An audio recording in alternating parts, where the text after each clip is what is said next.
In this episode, Lauren asks, who are the titans of podcast marketing? Who paved the way?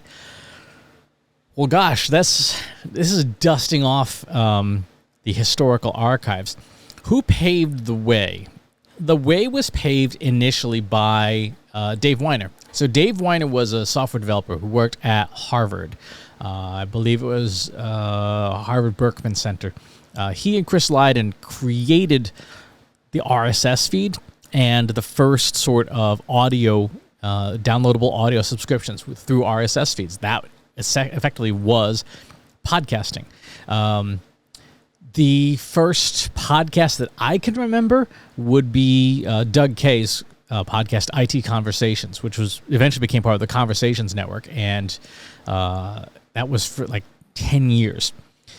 The person who arguably made podcasting, at least the first wave of it, really popular and known, was a former MTV video jockey by the name of Adam Curry, whose thing, these Daily Source Code, his show, really was one of the first more mainstream shows. Daily Source Code then attracted a whole bunch of like-minded folks, and eventually they went on to create a company called Pod Show and the Pod Safe Music Network and a bunch of other things. In New England, which is where I'm based, we had a lot of very, very early shows. We had the Comedy Forecast, C.C. Chapman's Accident Hash. We had, of course, everything that Steve Garfield was up to. Obviously, with Dave Weiner being based at Harvard, we had a lot of interest around podcasting here in New England. New England really is the birthplace of modern podcasting. Let's see, who else was around in the early days and did a lot of the early stuff. Like, yeah, all the Pod Show stuff. Dawn and Drew, back in the day, was one of the more popular shows that really got people to take notice. The biggest changes happened, and again, one of the things that led to podcasting's thriving was Apple. So Apple added podcasting support to iTunes in 2005. Prior to that, you had to download your own software to a podcatcher to load podcasts to your iPod. And it was kind of a pain in the butt, right? You had like 50,000 people total in the podcasting universe prior to that because it sucked. Right? The interface sucked, and you had to really, really, really want it. After Apple did that, you now had millions of people who could access podcasts much more easily and get them onto their iPods. One of the earliest podcasters actually was President George W. Bush. The White House back in the day had his radio, the president's weekly radio addresses turned into an RSS feed and put on available.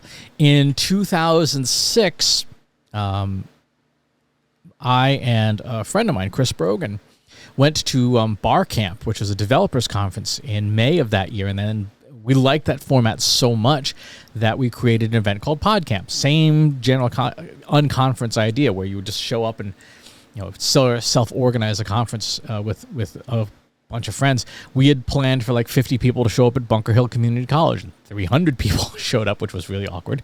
But that was where you started to get shows like Rocket Boom, for example, showing up, which became one of the largest video shows in the early days, and dozens and dozens and dozens of other folks that became names in the first wave of podcasting. So that's really who paved the way, was the early days proving that this thing was real, that there was an audience for it, that Apple in particular was a big part of it. The folks at Libsyn, the podcast hosting company, was, I believe, one of the first, if not the first, podcast hosting company ever. And their pricing model really sort of set the tone for the podcasting space, which was you pay a monthly fee and then an unlimited number of people can download your show, which was a huge change from bandwidth-based companies where if your show got popular, you would be in a lot of financial trouble very, very quickly. So Libsyn was one of the first companies that, again, was part of paving the way, part of making podcasting viable to mainstream audiences by allowing people to not have to say, like, how much is my hosting bill for my podcast going to be?